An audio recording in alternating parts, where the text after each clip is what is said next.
واعلموا أن الله غني حميد.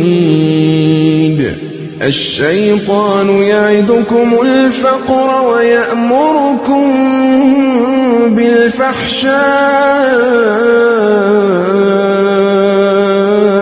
والله يعدكم مغفرة منه وفضلا والله واسع عليم.